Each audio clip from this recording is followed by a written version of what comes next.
Graça e paz, amém? Glória a Deus. É bom adorar o Senhor, amém? É verdade? É bom compartilhar das coisas do Senhor juntos, né? É muito bom estarmos em comunhão. Eu queria convidá-los a abrir suas Bíblias em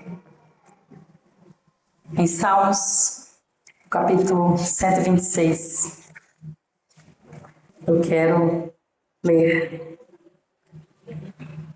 Quero deixar 4 versículos desse salmo e depois nós vamos falar a respeito de um deles, mas eu quero que você guarde no seu coração a partir do verso 1, que diz: quando o Senhor restaurou a nossa sorte, ficamos como quem sonha. Então a nossa boca se encheu de riso e a nossa língua de júbilo. Então entre as nações se dizia: grandes coisas o Senhor tem feito por eles. De fato, grandes coisas o Senhor fez por nós. Por isso estamos alegres.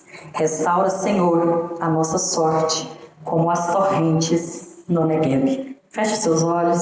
Senhor, nós nos colocamos na Tua presença nessa noite. Nós queremos ouvir a voz do Senhor, Pai.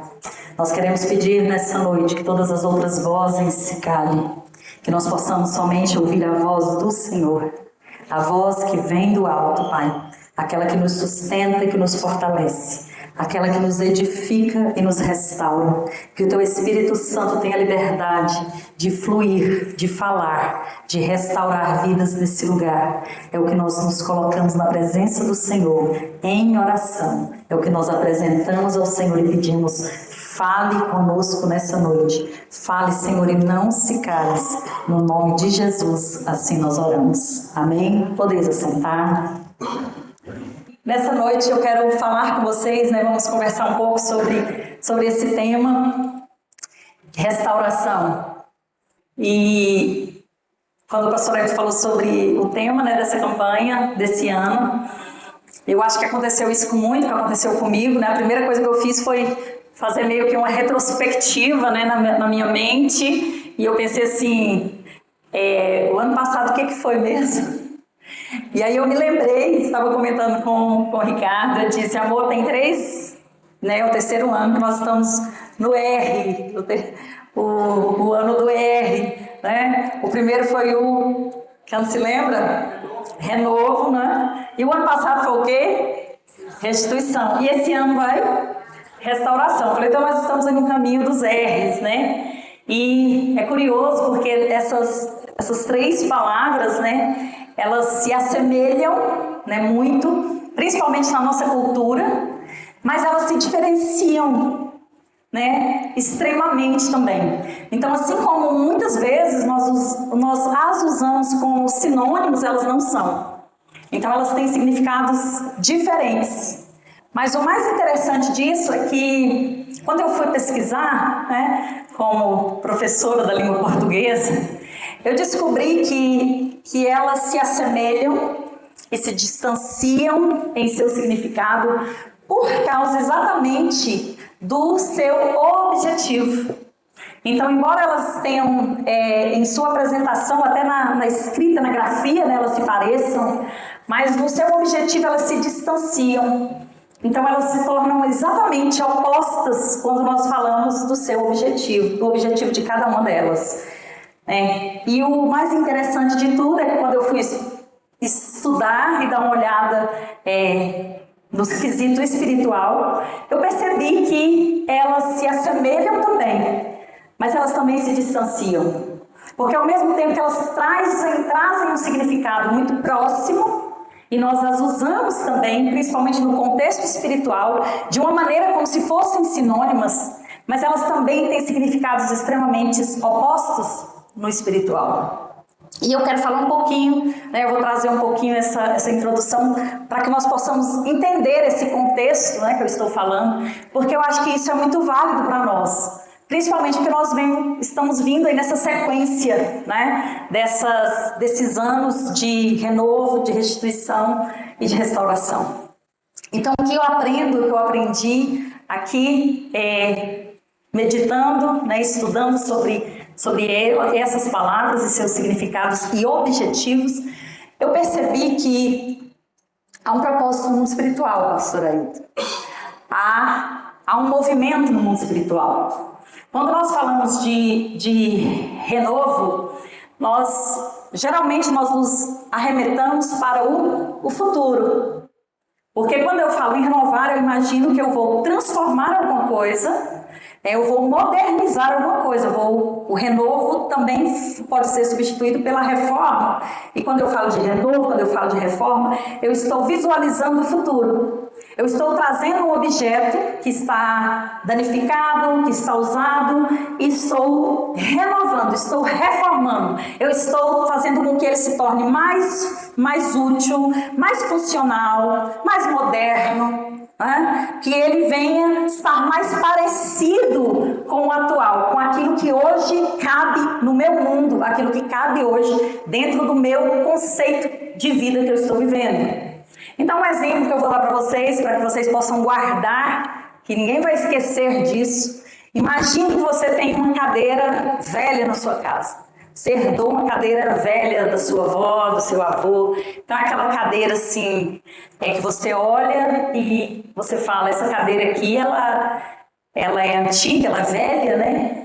E de repente essa cadeira está ali rasgada, está ali danificada. Eu vou dar uma renovada nessa cadeira, eu vou dar uma reformada nessa cadeira. Né? Eu tenho um sofá lá em casa que é aquele sofazinho que chama Luiz XV, não sei se vocês conhecem, e eu herdei ele da minha sogra. E esses tempos atrás eu pensei em reformar ele, porque ele está precisando de uma reforma. E eu chamei um rapaz lá em casa, e ele chegou, ele olhou e falou assim, o que a senhora está pensando em fazer? Eu falei, eu queria fazer assim, assim, assado. Aí ele disse assim, pelo amor de Deus, eu vendo um sofá para a senhora, mas não faça isso é um crime. Ele diz, eu compro esse sofá. Eu disse, ele disse, sim, não faça isso, né? E ele falou assim, esse sofá precisa de uma restauração. E eu disse, então perdoa aqui, né, pela ignorância. E hoje, quando eu estava me preparando essa palavra, eu me lembrei disso, né? Isso cabe dentro daquilo que eu vou falar e você vai entender de uma forma muito prática. E o que acontece? Essa cadeira você vai reformar ela, então você vai trocar o estofado, igual eu queria fazer com o meu sofá lá. Troca o estofado, põe uma coisa mais moderna, tira que essas madeiras, né, cobre elas assim de estofado, né, e ele iria ficar um sofá renovado, reformado. Mas isso é bom? É bom ou é ruim? É bom? É muito bom. Depende do que você está buscando. Eu queria deixar ele moderno. Eu falei, ele está meio assim de desconecto com a minha casa. Então eu queria deixar ele mais moderno, mais parecido, né, com a minha casa. Então essa era a intenção. Era deixá-lo com o conceito que eu tenho hoje de casa e de decoração. Mas quando eu falo em restituição, que foi o ano passado, eu falo de algo que tiraram de mim, que me tiraram, que me roubaram e que me trouxe de volta. Então é alguém lá pegar essa poltrona velha que você tem e roubar de você. E de repente você, olha, eu perdi uma poltrona, me roubaram, e de repente vai lá, a polícia, eu sei lá quem, encontra essa poltrona e te traz de volta. Então ele restituiu a sua poltrona. Aquele que tinha sido tirado de você, foi trazido de volta. Mas quando eu falo de restauração, eu falo que o renovo, a reforma, eu estou olhando para o futuro. Mas quando eu falo de restauração, eu olho para o passado. A restauração me faz olhar para trás, para aquilo que se perdeu. Não foi tirado de mim, ainda está lá. Ainda está lá, mas eu não vejo mais. Então é como aquela poltrona que está ali velha, e aí eu vou lá e eu dou uma pintada nela, falo, não, vamos dar aqui uma pintada, ela vai ficar assim um pouquinho mais moderna, e eu jogo uma tinta nela e dou uma pintada nela. Mas eu não tirei a essência dela. Eu não tirei a originalidade dela. E o dia que eu falar assim, não, hoje eu vou fazer uma restauração nessa cadeira. Então, o processo de restauração é exatamente o que eu quero compartilhar nessa noite com você. Então, qual seria esse processo de restaurar? O processo de restaurar, ele envolve três primeiros passos, 3 passos extremamente importantes. Então, o processo de restaurar é um processo que exige alguns passos. O primeiro dele é você, primeiramente, você limpar, é você tirar aquela camada ou tudo aquilo que foi acrescentado àquele objeto. Então, eu pegar aquela cadeira, eu tirar toda aquela tinta colorida que foi colocada ali, eu lixar aquela madeira até que ela volte à sua originalidade. E mais do que isso, restaurar é eu pesquisar e saber qual é a cor original dessa cadeira, qual o verniz que foi usado, o que é que foi feito quando ela foi fabricada, qual foi o verniz que foi usado aqui, qual a forma que ela foi lixada. Eu buscar esses passos e fazer exatamente isso. Eu vou lá, eu lixo, eu uso o mesmo verniz, eu pego o estofado, encontro o mesmo tecido, a mesma cor, o mesmo material e eu coloco na poltrona. Então eu estou restaurando essa cadeira. Eu estou restaurando, eu estou fazendo com que ela traga de novo a sua originalidade. Então, embora ela esteja agora bonita, embora agora ela esteja nova, mas ela não perdeu a sua originalidade. Ela não perdeu a sua essência. Vira para a pessoa que está do seu lado e diz para ela assim: não perca a sua essência. E sabe por que eu disse que há um movimento no mundo espiritual? E quando nós falamos de restauração, eu entendi que há um movimento nos céus nesse lugar. Porque eu fui fazer uma retrospectiva da minha vida, não foi a sua, foi a minha mesmo. Então, quando eu fui fazer uma retrospectiva da minha vida, há 27 anos, agora dia 6 de janeiro, né? A Rebeca completa 27 anos, então ela foi apresentada aqui. Então, eu vou dizer que vai fazer 27 anos que eu estou nesse lugar. E com 27 anos de caminhada junto com vocês, com muitos de vocês, eu pude fazer uma retrospectiva. Eu fiz o que? Eu dei uma olhada no passado. Eu dei uma olhada naquilo que eu vivi até chegar aqui. E eu percebi que não tem nada que eu precise mais hoje, nesse momento que eu estou vivendo, do que uma restauração. E eu desafio você a mergulhar um pouquinho e fazer uma retrospectiva do que você viveu até aqui. Não importa se, mas eu não tenho 27 anos que eu estou aqui, não tenho nem 27 anos de idade. Mas eu convido você, eu desafio você a fazer uma retrospectiva da sua vida, daquilo que você viveu. E você vai descobrir que hoje não existe nada mais necessário para você do que uma restauração. E por que eu estou dizendo isso e eu estou afirmando isso? Porque ao olhar para a minha vida eu percebo que eu busquei renovo nesses dias, amém. Não tem nada que eu deseje mais do que o novo de Deus. Então eu sempre oro, eu sempre busco, Senhor, faça o novo, traga o novo, eu quero vinho novo do Senhor. Não tem nada que eu anseio mais do que o novo de Deus em minha vida. Do que experimentar coisas novas em Deus. Do que viver coisas novas em Deus. Quantas vezes eu orei, Senhor, eu não quero ser uma pessoa que vive do passado, que chega aqui e conta para vocês o mesmo testemunho de 10 anos atrás. Eu quero ser alguém que viva o novo de Deus. Eu quero viver e experimentar coisas novas. Eu quero trazer coisas novas da minha vida, da minha relação com Deus, da minha comunhão com Deus, do meu testemunho de vida. Todos os dias eu preciso de um renovo em minha vida, de uma renovação em minha vida. Mas eu entendi através da palavra de Deus que essa renovação que eu preciso buscar, ela é na nossa mente. A minha mente precisa ser renovada todos os dias. A minha mente precisa ser reformulada. Ela precisa ser reconectada, porque nós vamos meio que nos perdendo. Mas quando eu olho para um todo, eu percebo que a minha vida precisa ser restaurada. E a principal área da minha vida, como já disse aqui o Ricardo, a principal área da minha vida espiritual, a minha relação com Deus, ela precisa de uma restauração. Não é de um renovo, não é de uma restituição, ela precisa de uma restauração. Por que eu estou dizendo isso? Porque nós precisamos olhar e buscar a essência daquilo que nos fez chegar até aqui. Qual foi o propósito que te fez chegar até aqui, aonde você está? Por quantas vezes nós desejamos talvez estar em outro lugar, talvez vivendo outra coisa? Mas nós estamos aqui. E se nós estamos aqui, há um propósito nisso. E qual foi o propósito disso? O que te fez estar aqui? O que te faz estar aqui? É muito mais. Às vezes nós olhamos e nós nos apegamos aos nossos relacionamentos. Como eu estava conversando com a Rauena, e nós estávamos compartilhando, ela ontem ainda estava falando isso, né, dizendo assim, que o Pedro ou o Estevão, né, que falou assim, a pastora já teve cabelo preto. O Estevão se escandalizou, achou que eu nasci assim, loirinha, nunca tive cabelo preto nessa vida. E ela disse que ele olhou e falou, mamãe, mas a pastora já foi assim. Eu disse, já fui assim, já fui até mais nova que isso aí, né? Eu disse, já fui até um bebê.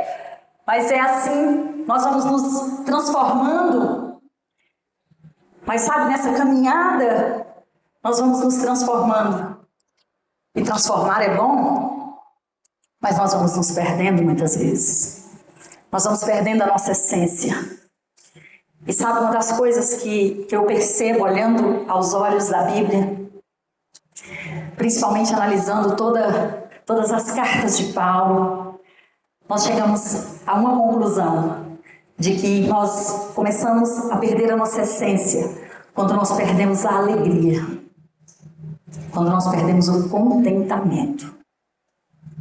É um sinal de que eu estou perdendo a essência. Sabe, a alegria de estar, a alegria de fazer parte, a alegria de oferecer, a alegria de adorar.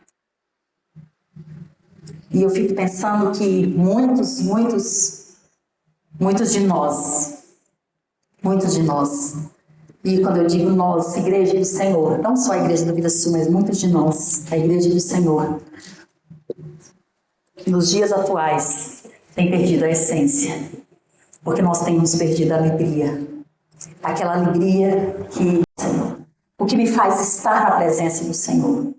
Eu quero dizer uma coisa para você, nem milagre, nem bênçãos financeiras, nem relacionamento, nada disso vai fazer você permanecer na presença do Senhor. O que nos faz permanecer dentro de nós e através de nós. Então é esse relacionamento que eu vou nutrindo em Deus e com Deus ao longo da minha caminhada. É esse relacionamento que diz e que me mostra quem eu sou. Quem eu sou. Qual a minha essência. E eu queria que você olhasse para dentro de você, porque restauração nos fala sobre isso. Não olhar o outro, mas olhar a si mesmo. Olhar para dentro de nós. Quais foram as camadas de tintas coloridas que você se pintou? Sabe, porque ao longo da nossa caminhada nós vamos nos colorindo, nós vamos nos pintando de tantas cores e de tantas formas. Muitas vezes para agradar, muitas vezes para sermos aceitos, muitas vezes para estarmos bem na foto. E nós vamos nos colorindo, nós vamos nos pintando, nós vamos nos adaptando. E eu percebi que nós estamos nos reformando durante tanto tempo. Eu percebi que nós estamos durante tanto tempo tentando nos renovar. Mas a igreja do Senhor, ela não precisa só desse renovo, dessa reforma, ela precisa de ser restaurada. Ela precisa voltar à sua essência original. A essência do Evangelho. E a essência do Evangelho é o amor. É o amor a Cristo, o amor à obra do Senhor. É isso que nos move. É isso que nos move, é isso que move a igreja do Senhor.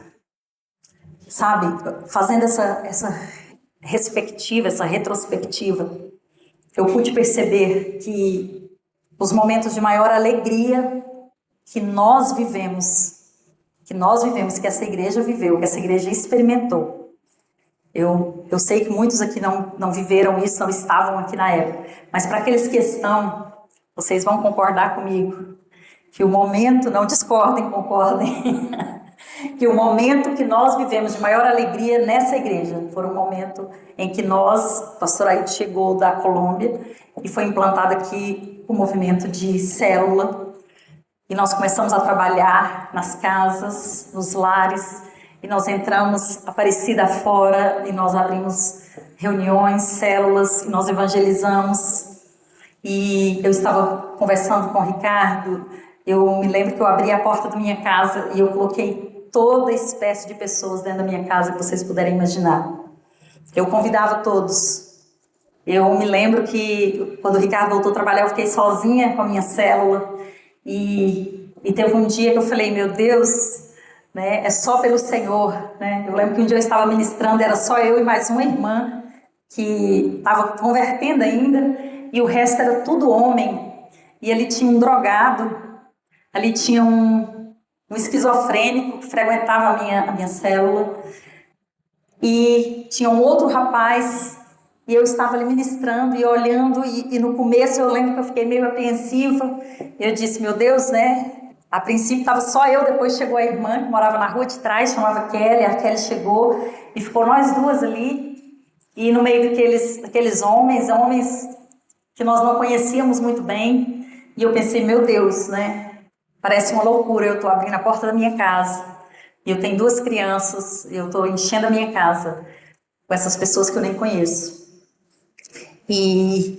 Mas eu me lembro que no final dessa reunião, especificamente, aquele rapaz, que o usuário, ele aceitou Jesus naquela reunião.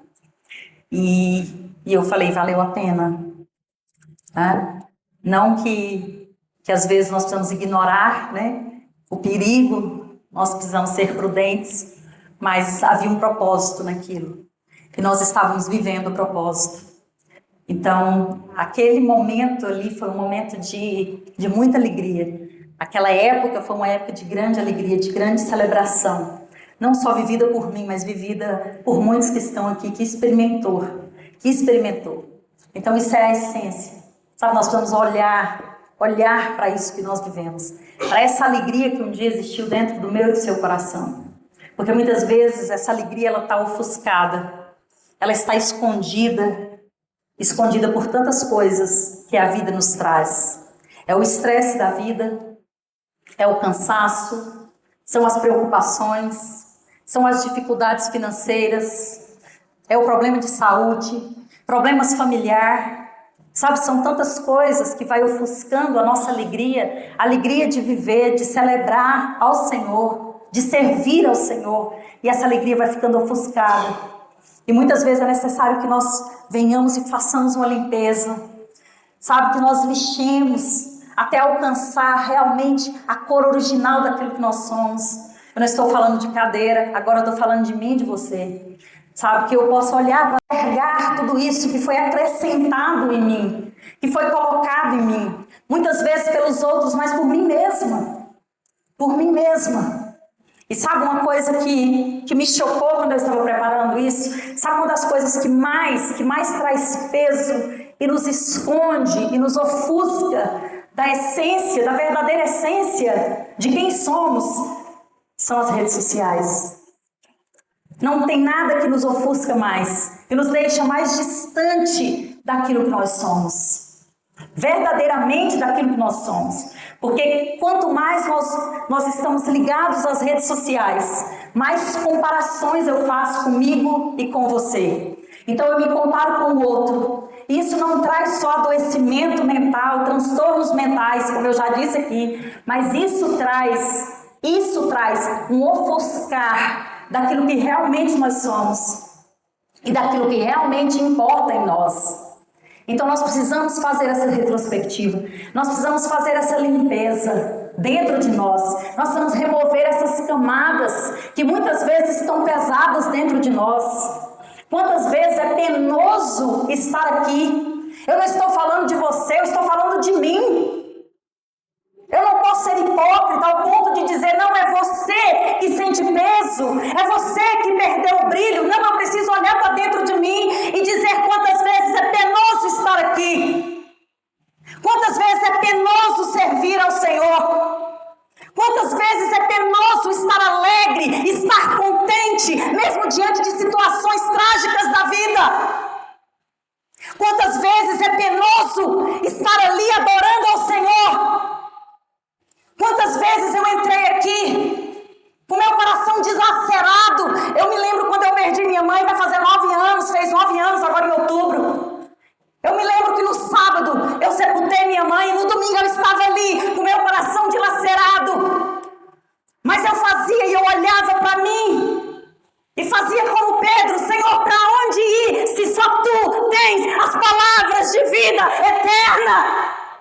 Para onde irei eu se só o Senhor tem as palavras de vida eterna? Então todas as vezes que eu me sinto dilacerada, destruída, amargurada, eu preciso me lembrar dessas palavras de Pedro e dizer: para onde, Senhor, eu irei? É na Tua casa, é na Tua presença, é diante do Senhor. É ali que eu vou ser renovada, é ali que eu vou ser restaurada. Não há outro lugar senão na Tua presença. Eu não estou falando de religiosidade, porque muitas vezes nós relacionamos isso com religiosidade.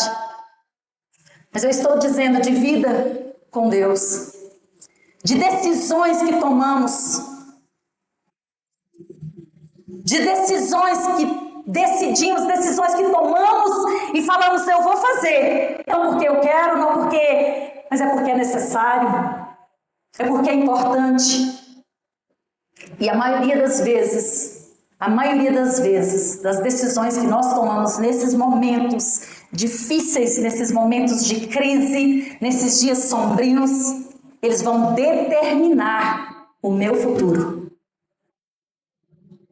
Então, quando você olha para você, você pensa: eu estou vivendo uma crise familiar, uma crise no meu casamento, uma crise na minha vida espiritual.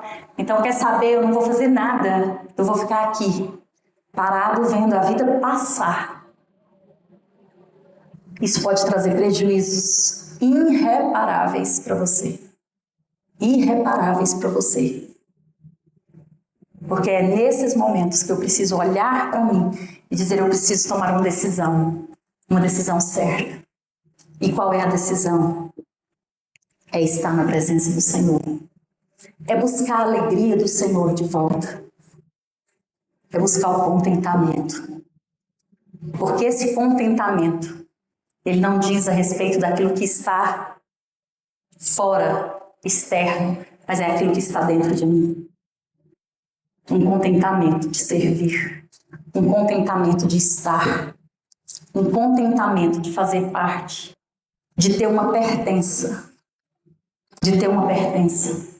Isso talvez seja a coisa mais importante que eu e você precisamos. Nós precisamos ter uma pertença. Sabe, isso é importante para nós. E quando nós decidimos estar aqui, quando nós decidimos caminharmos juntos, quando nós decidimos buscarmos juntos a direção de Deus para nós estamos dizendo: eu pertenço, eu tenho uma pertença. Sabe, nós precisamos olhar com esse olhar. Nós precisamos ter esse olhar. Olhemos para dentro de nós. Olhemos para essas camadas que precisam ser removidas em nós. Olhemos para aquilo que nós estamos vivendo hoje. Eu tenho toda a convicção no meu coração, no meu espírito, de que há um movimento de Deus. Eu sempre costumo dizer que nós precisamos estar atentos aos movimentos de Deus, aos movimentos que Deus faz, porque Deus se move. Deus se move. Ele se move e Ele está se movendo. E nós precisamos acompanhar o movimento de Deus. Qual é o movimento de Deus? O movimento de Deus para nós hoje é volte.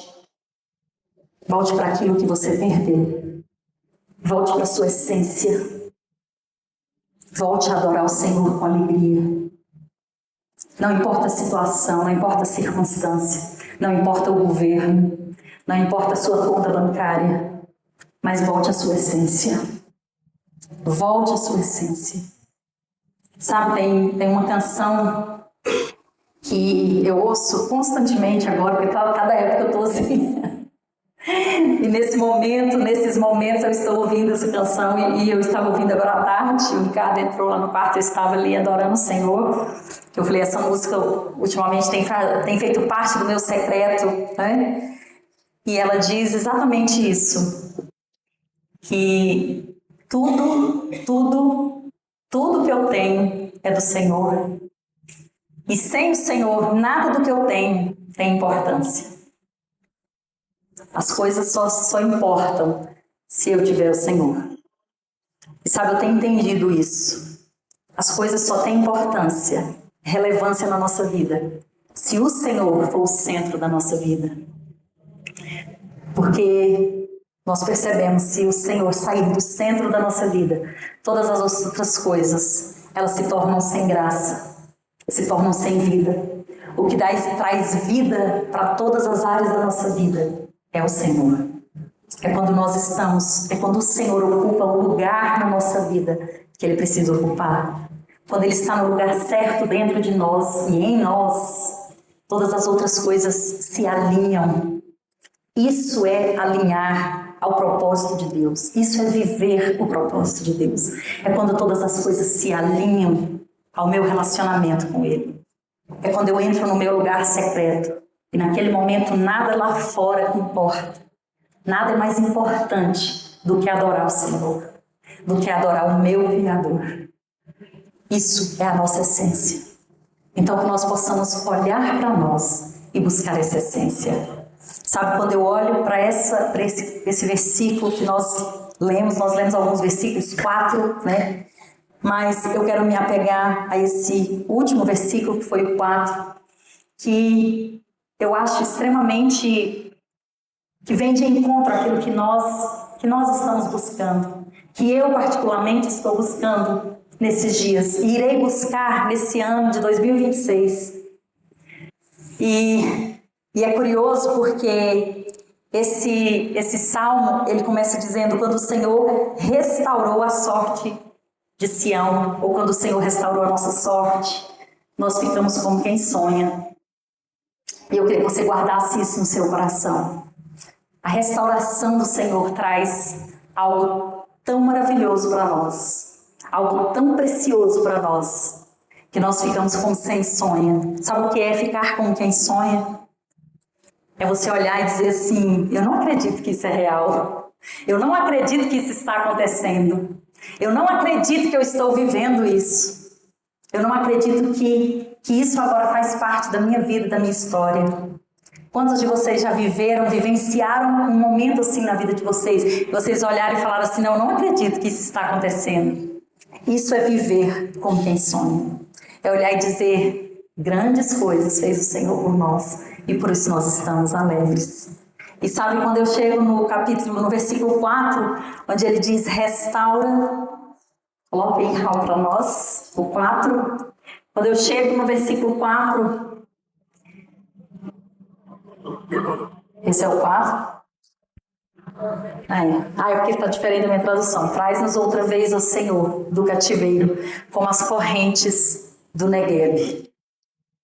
Sabe, a minha versão diz assim, restaura, Senhor, restaura-me como as torrentes do Negueb. Sabe o que isso nos fala? Porque às vezes nós lemos a Bíblia e nós não temos noção, nós não temos conhecimento do que realmente ela está dizendo. E aqui no sentido etimológico, no sentido geográfico, né, nós entendemos o porquê isso se traz e se faz tão importante para nós e para esse momento que nós estamos vivendo. Porque quando o salmista escreve aqui, restaura, Senhor, a nossa sorte como as torrentes do Negueb. Então ele visualizava o deserto do Negueb. O que é o deserto do Negueb? O deserto do Negueb é um lugar árido, seco, que não chove. Ali não tem chuva. Então é uma terra extremamente seca. Mas 3 meses do ano, apenas 3 meses do ano, chove no alto, nas montanhas. E aquelas águas que caem nas montanhas, elas se escorrem até chegar no Negueb, até chegar nesse deserto. E E alguns que já assistiram, que já visualizaram, diz que é algo espetacular. Então é você ver, de repente, como eu costumo dizer, é o de repente de Deus, você vê águas, rios de águas fluindo no deserto. Porque é o que acontece. As águas descem nas montanhas através das chuvas e elas vão descendo. E elas descem até o deserto do Negueb. Então, o Negueb, no contexto, no significado etimológico, significa exatamente seco, árido. Porque não tem vida ali. Não tem vida naquele lugar. Não tem vida própria naquele lugar. Até aquela terra, ela se torna extremamente árida ao ponto de ter rachaduras durante todo aquele perímetro. E sabe, quando a chuva vem e a chuva vai limpando e ela não entra na terra, porque a terra ela é tão seca, ela está tão seca, tão árida, que ela não absorve a água. E a água, então, por isso ela se torna como um rio caudaloso. E ela vem passando. E quando ela passa, as águas começam a passar ali. Essa terra se torna extremamente fértil. Então, durante algum tempo, aquela terra se torna extremamente fértil por causa das águas que caem lá no alto das montanhas. E sabe o que isso nos ensina? É que a restauração do Senhor, ela acontece dessa maneira. E é por isso que o salmista vai dizer: restaura, Senhor, a nossa sorte, como as torrentes do Negueb. Por quê? Porque nós somos como essa terra seca. Nós somos como essa terra seca. Em nós não há vida nenhuma, não há vida em você mesmo. A vida que vem de você, ela vem do alto, ela vem do trono de Deus. É só através do trono de Deus, é quando as águas se derramam e vêm e nos alcançam. E ela pode fazer com que a nossa terra árida, que essa terra seca, que somos nós, ela se torne extremamente fértil. Então é o que acontece com a minha e com a sua vida, quando nós recebemos da água, daquilo que vem do trono de Deus para nós. E a restauração é isso, a restauração é olhar para dentro de mim e dizer: Senhor, qual a originalidade? Qual a minha essência? Quem é que conhece? Como eu disse aqui no começo, quando eu tenho uma cadeira antiga eu quero restaurar, quem eu vou chamar? Aquele que entende exatamente daquela cadeira, aquele que vai chegar para mim como aquele moço chegou naquele dia lá em casa e disse: esse sofá é um Luís XV, não faça isso. Esse sofá não tem que ser reformado, ele tem que ser restaurado. É restaurar, é devolver a originalidade. Sabe, é nós olharmos para isso e dizer: Senhor, eu preciso trazer de volta a minha essência, a minha originalidade. E quem é que conhece a sua essência? Quem é que conhece a sua originalidade? Senão aquele que te criou, senão aquele que te formou. Ele é o maior restaurador. Então, quando algo precisa ser restaurado em minha vida, eu preciso chamar o restaurador, aquele que conhece a essência, que vai dizer: isso não serve, isso eu vou descartar, isso eu vou mudar, porque eu preciso trazer de volta quem você é. E restauração nos fala exatamente sobre isso, do valor que você tem. Porque quantas vezes, ao me adaptar, ao me pintar, ao me moldar para o mundo, eu perco a minha essência e eu deixo de ser quem eu sou. E quanto mais distante eu estou de quem eu sou de verdade, menos valor eu tenho. Aprenda isso, jovens, crianças. Quanto mais longe você está da sua essência, menos valor você tem. Sabe por que se pagam fortunas em relíquias? Porque elas estão original, exatamente como são. E tem os doidos da vida que pagam por isso. Às vezes eu olho aqueles carros antigos, horríveis, né? E o Ricardo aí fala assim: é lindo. E eu falo: meu bem, é horrível. Não consigo ver beleza nisso. Mas aquilo vale uma fortuna. Por quê? Porque ele é original. Não perdeu a essência. Passou anos, e ele está do mesmo jeito. E sabe, nós precisamos entender que a nossa vida espiritual, ela precisa ser assim. Ela precisa ser ter a essência. Nós não podemos nos adaptar. Nós não podemos mudar. E sabe por que nós precisamos ser exatamente quem nós somos?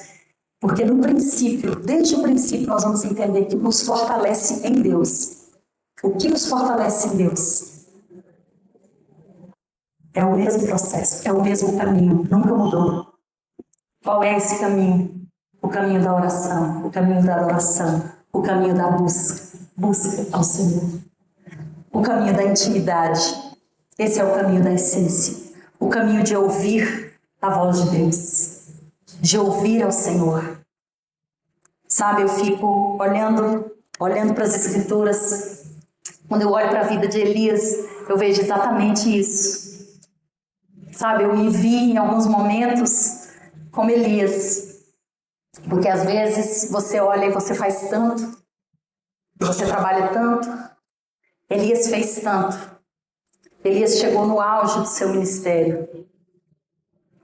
E ele conseguiu tantas coisas. O maior profeta da história. O maior profeta da Bíblia. E Elias chega num momento em que ele vai fazer o quê? Ele vai fugir. Fugir de si mesmo, se esconder.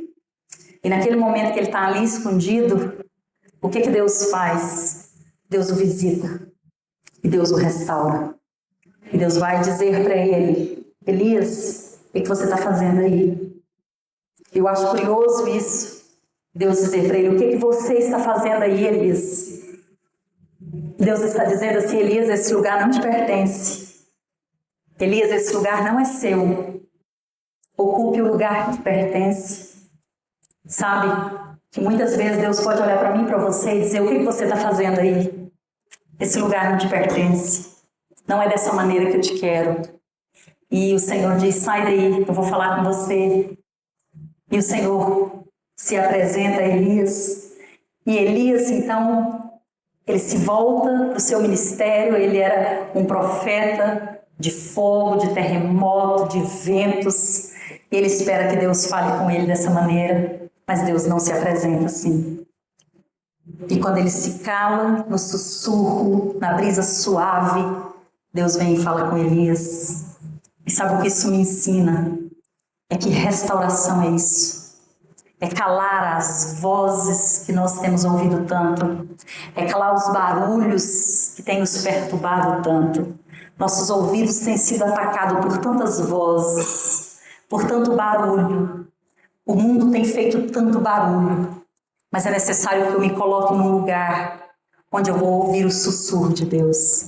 Onde eu vou sentir a brisa suave de Deus. Porque essa brisa, é esse sussurro de Deus em mim e em você que vai trazer a restauração que nós precisamos.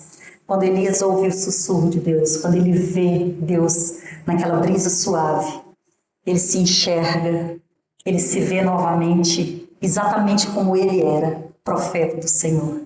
Que você possa olhar para dentro de você, enxergar quem você verdadeiramente é, para que o Senhor te chamou.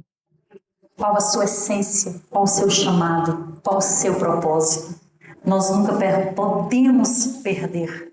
Nós nunca podemos permitir que nada lá fora nos tire do propósito. Que nada lá fora mude a nossa essência. Seja você. Deixe Deus te restaurar. Ouça a voz interior que vem dentro de você. Você tem valor. Você é precioso para o Senhor. Há um talento escondido dentro de nós. Há algo escondido em nós. Sabe por que eu estou dizendo isso? Porque existem tantas coisas que podem ser feitas nesse lugar. E muitas dessas coisas vão ser feitas por vocês. Muitas dessas coisas vão ser realizadas por vocês. Uma igreja não se faz apenas de realizações pastorais, de eventos pastorais, mas uma igreja se faz de realizações individuais de cada um de vocês. É você se colocar no lugar que Deus te chamou para estar. É você fazer aquilo que o Senhor te chamou para fazer. É você ouvir a voz que vem de você e ouvir a voz que vem do alto, a voz que vem de Deus. Eu queria que você assistisse só um vídeo que eu vou passar e nós vamos encerrar. E nós vamos orar. Porque eu acredito que aquilo que nós vemos, que os nossos olhos veem, eu não, a ciência diz, você tem muito mais facilidade em guardar. E você vai guardar no seu coração.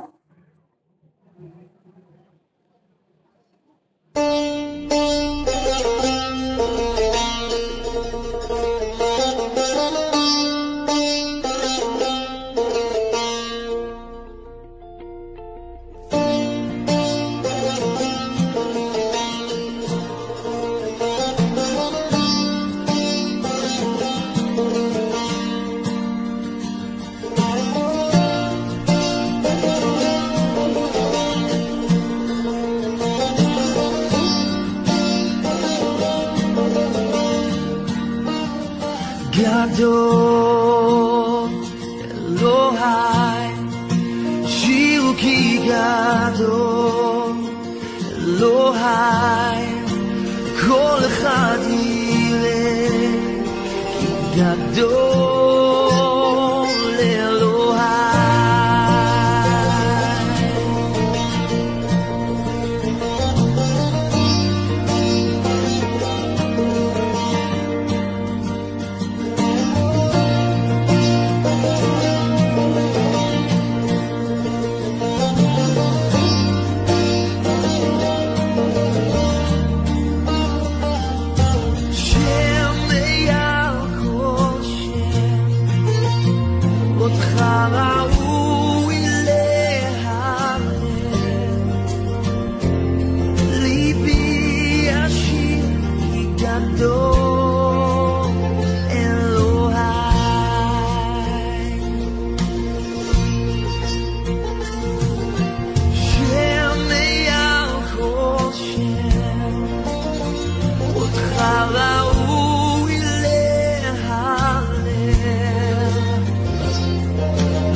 Interessante que eu sei o som ali, mas é interessante porque esse deserto, de repente essa água vem e, como eu disse, é o de repente de Deus. E na nossa vida também é assim. Às vezes as pessoas vão olhar para nós e vão dizer, mas de repente, né, a sua vida mudou. Porque você vê que eles estão ali aguardando, porque eles já sabem o momento em que essa água vai passar e eles ficam aguardando ansiosos. Porque de repente todo aquele lugar seco, toda aquela terra seca e árida vai ser inundada, vai ser tomada por um rio que vem lá das montanhas e vem invadindo toda essa terra. E é interessante porque para eles que estão ali esperando, aguardando esse momento, é de repente. E de repente as águas vêm. E de repente o rio flui naquele lugar. Mas sabe, durante alguns meses, lá no alto, onde ninguém via, havia uma chuva seródia sendo derramada sobre aquele lugar. Então havia uma chuva sendo derramada naquele lugar alto, mas eles não estavam vendo, porque a chuva não estava ali. Mas quando chega o momento certo, que a água se acumula, então aquela água começa lentamente a invadir esse lugar de deserto. E sabe o que isso fala comigo e com você, e ensina para a nossa vida? é que mesmo que eu não esteja vendo, mesmo que eu esteja olhando para a minha vida hoje e vendo um deserto árido, em alguma área da minha vida eu possa perceber um deserto árido, mas há um lugar alto em Deus, que uma chuva seródia está sendo derramada. Há um lugar em Deus, que Deus está derramando da água e da chuva seródia sobre nós, mesmo que nós não estejamos vendo, mas essa água está sendo derramada. E há um momento, no de repente de Deus, essa água vai transbordar e passar por nós. Essa água vai fluir em nós. E muitas vezes, muitas pessoas vão olhar para você e dizer: nossa, mas de repente você está alegre. De repente a sua vida mudou. De repente a restauração chegou. De repente o lugar seco e árido se tornou um lugar fértil de flores, de plantas. E é isso que acontece na minha e na sua vida, quando o de repente de Deus chega. Um de repente que não é de repente para mim e para você, que não temos visão do alto, que não temos visão daquilo que está acontecendo no alto, que não temos noção do movimento que está acontecendo, da nuvem que está se formando sobre nós, e nós estamos aguardando o de repente de Deus. Mas eu quero dizer para você, nessa noite, o de repente de Deus vem, e quando ele vem, é como essas torrentes de água no Negueb. Ele inunda a nossa vida, ele passa por nós, ele traz essas águas sobre mim e sobre você, e onde essa água passa, a palavra de Deus diz que onde o rio de Deus passa, a vida, a cura, a restauração, a transformação. Quantos recebem isso nessa noite? Quantos declaram: Senhor, eu preciso, assim, ó Deus, como as torrentes do Negueb, eu preciso dessas torrentes sobre a minha vida. Pode se colocar de pé. Eu gostaria de chamar o grupo de louvor. Nós vamos terminar adorando ao Senhor. E nós queremos nessa noite encerrarmos orando, ministrando ao Senhor, declarando o que nós precisamos e que nós receberemos essa restauração de Deus. Esse rio de Deus, ele vai fluir sobre mim e sobre você. Eu quero que você saia do seu lugar. Se você tem o seu cartão aí, se você pegou, se você vai fazer essa campanha, se você está aqui hoje e no seu coração, você propôs no seu coração, você decidiu no seu coração que você vai estar aqui amanhã, que você vai estar aqui terça-feira, que você vai estar aqui dia 31, colocando-se na presença do Senhor, buscando a restauração de Deus. Sabe o que eu pensei hoje, quando eu estava vindo para cá, e eu propus no meu coração: Senhor, são 4 dias onde nós estaremos buscando ao Senhor por um propósito. E eu pensei: Senhor, é tão pouco, sim ou não? É tão pouco, 4 dias, 4 dias, só 4 noites, 2 horas aproximadamente, que você vai estar apresentando, consagrando todo o seu ano na presença do Senhor. Todo o seu ano.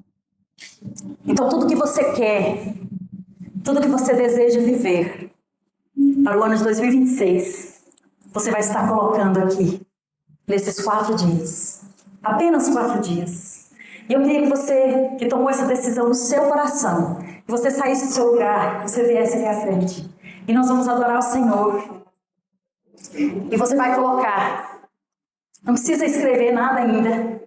Você só vai mentalizar. Você só vai dizer: Senhor, a minha vida precisa de restauração. Eu preciso que essas torrentes passem sobre mim. Eu preciso que essas torrentes invadam a minha vida. Invadam essa terra seca, essa terra árida. Que ela passe, que ela flua em mim, através de mim. E que você possa sair do seu lugar com esse sentimento no seu coração. Senhor, eu estou aqui apresentando. Não fique com vergonha, não fique acanhado. Eu não estou aqui fazendo um apelo para você entregar a sua vida para Jesus, você já fez isso. Eu estou aqui te convidando para apresentar, para consagrar esse ano de 2026 na presença do Senhor. Para dizer para Ele: Senhor, a minha vida, essas áreas da minha vida precisam dessas torrentes de água. Eu preciso dessas torrentes de água na minha vida espiritual. Eu preciso dessas torrentes de água na minha casa, na minha família. Eu preciso que essas torrentes de água, que ela passe sobre o meu casamento, que ela passe sobre a minha estrutura física, emocional, Eu preciso que essas torrentes de água invadam a minha vida e tome conta de mim. Aleluia, glória a Deus. Aleluia, Jesus.